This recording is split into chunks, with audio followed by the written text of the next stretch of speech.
Yo creo que no hay gobierno que no pueda eliminar la delincuencia. Es absurdo. El Leviatán, el Estado, siempre es más fuerte que cualquier organización criminal.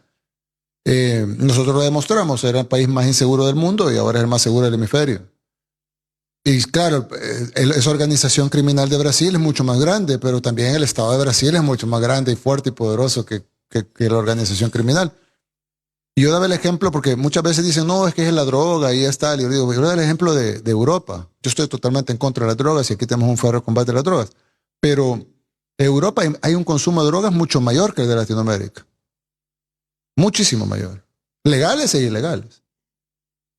Y no hay carteles. Habrán dealers, ¿verdad? Pero no hay carteles de la droga, no hay carteles de la droga, mucho menos controlando territorios en Europa. Y Francia va a controlar el sur de Francia, lo va a controlar un cartel, y el otro cartel el norte. Eso no pasa en Europa. ¿Por qué?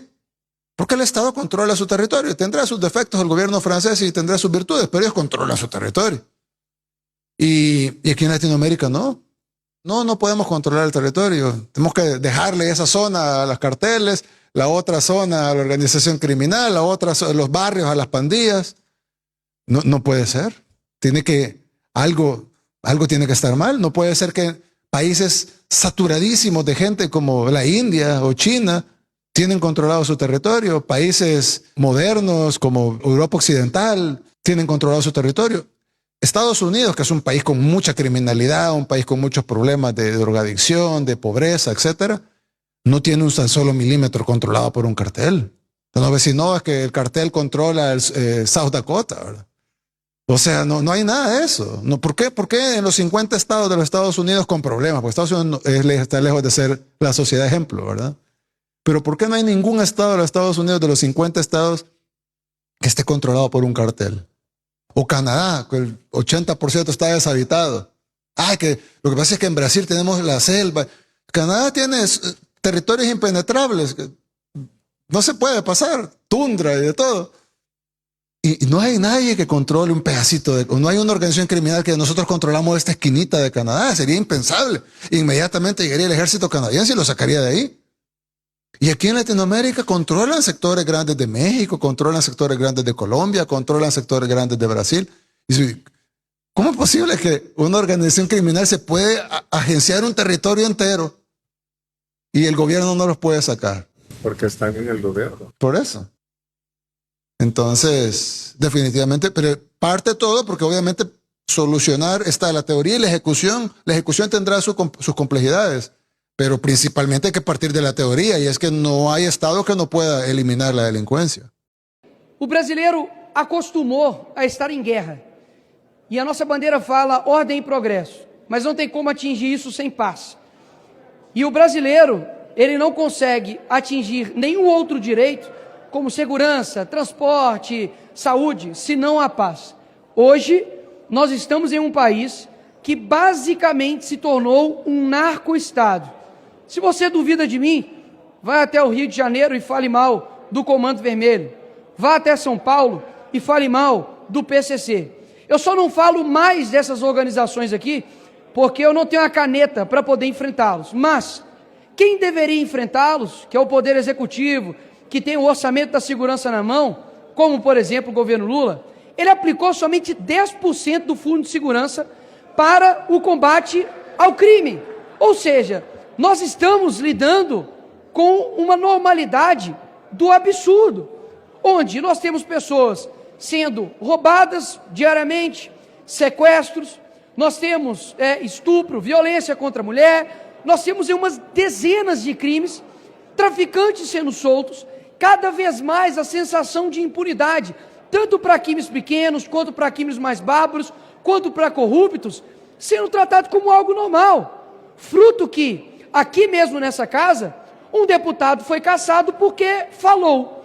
E um outro deputado que fez rachadinha foi absolvido praticamente. Qual que é o recado que o poder brasileiro, seja legislativo, executivo, judiciário, está dando para a população brasileira, para o jovem principalmente? Jovem, vale a pena ser bandido nesse país. Afinal de contas, de onde eu venho, o moleque ganha seus 100, 50 reais para poder ser aviãozinho do tráfico. Por que ele vai ficar na escola que não tem infraestrutura, que gente fica fumando maconha dentro da escola, onde não tem nenhum incentivo ao estudo, sendo que lá fora o crime abraça ele? Nós estamos plantando uma semente muito ruim para esse país. E vai chegar um tempo, hoje é 8 de abril de 2025, vai chegar um tempo que, se os nossos governantes, principalmente o presidente da República, que tem a caneta na mão, não dá um cavalinho de pau nesse país, este país vai entrar em colapso, porque uma hora a água vai bater na bunda de todo mundo. Daqui a pouco vai ser filho de fulano de tal que tomou um tiro de bala perdida, vai ser o fulano de tal que é rico e influente, que teve sua filha sequestrada, vai ser um outro que sofreu um crime bárbaro. Aí nós vamos abrir o olho para o que está acontecendo no nosso país. É inacreditável as manchetes que a gente vê dia após dia. E a nossa justiça está preocupada com o quê? Sinceramente, juiz da Suprema Corte ficar fazendo ensaio fotográfico, primeiro que estava parecendo, me perdoe, mas aquilo dali, a estética é a estética de fotos de ditadores. Pega Mussolini, pega Napoleão Bonaparte, é a mesma coisa. Segundo, Gilmar Mendes dando entrevistinha, falando sobre a opinião política dele sobre o dia 8. Você é o quê? Comentarista político? Não sabia não. Abre um programa, Barroso, exigindo, pastor Marco Feliciano, exigências do camarote da Sapucaí, virou estrela agora, fazendo live com o Felipe Neto. Ou seja, que tipo de exemplo a nossa Suprema Corte está dando para todo mundo? De que vale a pena não cumprir a sua função aqui nesse país. Vale a pena ir pelo atalho, afinal de contas, hoje mesmo aqui, essa casa aprovou com urgência mais 160 funções no STF para assessor, que vai gerar um custo para você de 22 milhões em 3 anos. É o mesmo STF que custa 1 bilhão de reais aos cofres públicos. Por que essa casa, a primeira urgência que foi votada aqui, foi Dia Nacional do Axé? Nada contra o axé. Daqui a pouco eu vou falar que eu sou axéfóbico. Não sou axéfóbico. Mas, essa é a prioridade do nosso país. A gente não está tendo taxa de alfabetização, um lixo. A nossa saúde, todo lugar que eu vou, as pessoas estão morrendo em fila de hospital, estava faltando insulina. A nossa educação está indo para o ralo. Segurança pública, o policial tem que lutar hoje com o bandido e com a mídia ao mesmo tempo, e contra o juiz. Não tem ninguém com culhão nesse país para poder ir acabar com a audiência de custódia, não. PEC de segurança pública, mandaram para cá uma tragédia, simplesmente colocando como se a polícia de governo, na verdade de Estado, se tornasse uma política de partido político. Que loucura é essa? O que vocês estão fazendo com aqueles que saem todos os dias para poder defender a sua vida? Agora, você chega na audiência de custódia, e aí, como você foi tratado? Você está bem? O policial, a algema estava muito presa. Escuta, brasileiro não aguenta mais a impunidade contra criminosos. Vagabundo tem que se ferrar e ponto, acabou. Ai, mas teve boas condutas. Parabéns, uma palma e meia para você. Dosimetria da pena. Teve lá o seu latrocínio, roubo seguro de morte. Pegou 12 anos de cadeia, menos do que o pessoal do dia 8, Mas enfim, pegou 12 anos de cadeia, vai cumprir os 12 anos. Agora, o que acontece? Você tem hoje pessoas que não somente traficam, acabam com a vida dos outros, e daqui a pouco está no semiaberto, está cometendo crime de novo. E pior, tem pessoa que quebrou estatais nesse país, pessoas que destruíram patrimônios nossos em termos financeiros, e que hoje é presidente da República, que hoje é ministro de Estado. Ou seja, se eu sou um jovem que não tenho nenhum norte, nenhum princípio, não tenho nenhum sentido de vida, eu também vou pro caminho do crime. Vai que eu viro presidente. Vale a pena, não é não? Mas é claro que eu não vou escolher isso, porque afinal de contas, a gente tem um país a prezar. Só que olha aqui o que eu estou falando. O brasileiro está ansiando por um Bukele, Lá em São Paulo mesmo, Derrite está botando para torar lá. Eu não tenho dúvidas que o primeiro candidato à presidência que falar, pessoal, vou falar uma coisa para vocês, saúde é importante, educação é importante, tudo isso aqui é importante, mas para ter isso tem que ter paz. O brasileiro não tem paz um segundo para fazer absolutamente nada. São Paulo é a capital dos carros blindados. Se você tem dinheiro nesse país de forma justa e séria, sabe o que vai acontecer? Primeiro, o Estado vai arrancar 27,5% seu. Depois vai te lotar de imposto e você vai ser o verdadeiro preso. Porque você tem que colocar a câmera de segurança na tua casa, você tem que andar com segurança, você tem que blindar o seu carro. Enquanto o cidadão comum, ele não pode ter o porte de arma, ele não pode se defender. Se alguém hoje entrar na tua casa, o que você faz? Você no máximo vai pegar um pão velho que está lá e vai tacar na cara do cara. Você não consegue fazer nada. Enquanto isso, ministro do STF anda com segurança armada, tá? Não é com livro e com poesia, não. Ah, vou te roubar. Aí começa a ler, né? Luiz Camões. Não, não tem dessa. Ele simplesmente tem um plano para esse país. Ou seja, o que eu estou falando aqui é para você aí que está me ouvindo, tira seu tempo para poder assistir um vídeo, e eu não subestimo o poder da nossa comunicação e da nossa voz. Sabe por que eu não subestimo? Porque se o mal ele chegou ao poder, de duas uma. Ou eles são muito melhores que nós, ou nós somos piores do que eles. E eu não acredito que as pessoas vão continuar tomando as mesmas decisões para esse país. Eu espero que um dia o bem seja tão maior do que o mal, que se o malandro soubesse que era bom ser bom, o malandro seria bom só de malandragem. Eu espero que um dia chegue isso no Brasil, de que, por exemplo, você chega para deputados e fala, meu amigão, deixa eu te falar uma coisa, não precisa fazer mais sacanagem com emenda não, você vai ter a tua emenda para você trabalhar, porque quando o hospital está funcionando, sua cidade está funcionando, a segurança está funcionando, tudo funciona, você não precisa fazer sacanagem. Tem ministros de Estado que realmente sejam técnicos, tem pessoas no judiciário que realmente façam justiça, é isso que a gente anseia, mas não tem como ter isso sem paz. Ou seja, a primeira coisa que esse país precisa fazer, esse Congresso precisa colocar como prioridade, o Presidente da República precisa colocar como prioridade, chama-se paz. E paz, muitas das vezes, se alcança com guerra.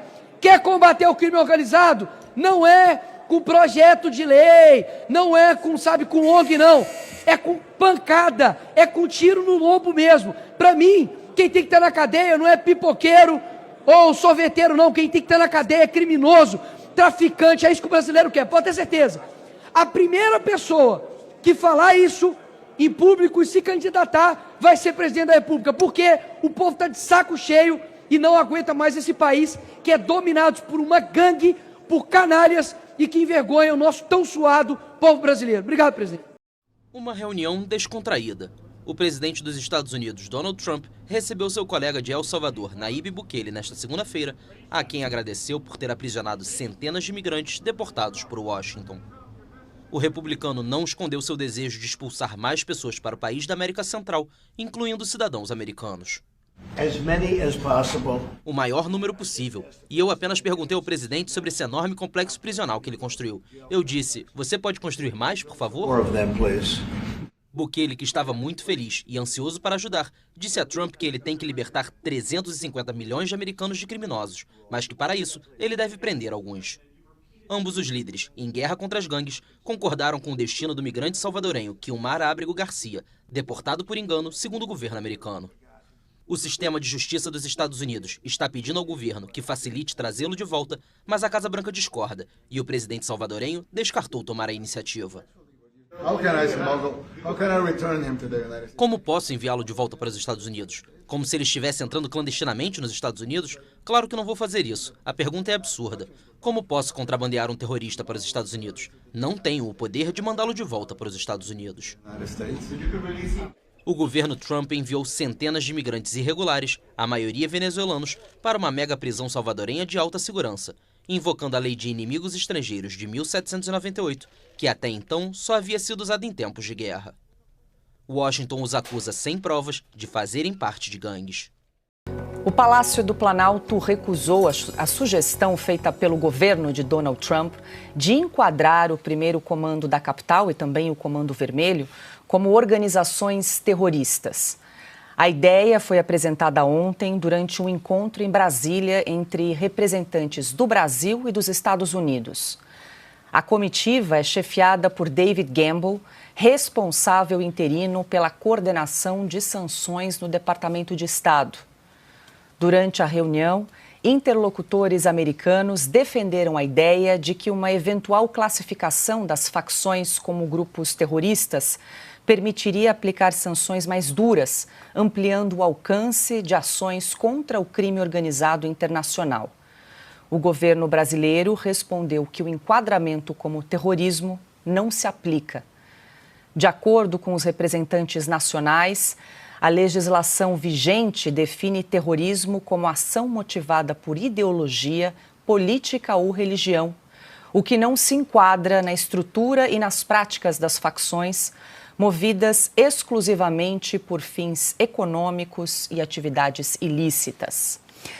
Muito bem, em entrevista à Jovem Pan, o secretário de Segurança Pública do Rio de Janeiro confirmou a existência de um relatório que aponta a ligação de facções criminosas brasileiras e internacionais. Confira com o Misael Mainetti. Victor César dos Santos, secretário de Segurança Pública do Rio de Janeiro, confirmou o envolvimento do Comando Vermelho e do PCC com o grupo terrorista Hezbollah e com a máfia italiana. Em entrevista à jornalista da Jovem Pan News, Tereza Morrone, o secretário explicou mais sobre a recente entrega de um dossiê ao Departamento de Estado americano e ao Consulado americano com essas informações. De acordo com ele, o objetivo é avançar no combate ao crime, principalmente de lavagem de dinheiro, e dessa forma garantir o rastreio de contas no exterior. O que está comprovado é a ligação do Comando Vermelho e do PCC com organizações terroristas internacionais e também com uma organização mafiosa da Itália. Então, nesse relatório de inteligência, a gente conseguiu comprovar essa relação das organizações criminosas brasileiras com em solo americano e italiano. Não só a relação, mas também com atos criminosos praticados nos dois países.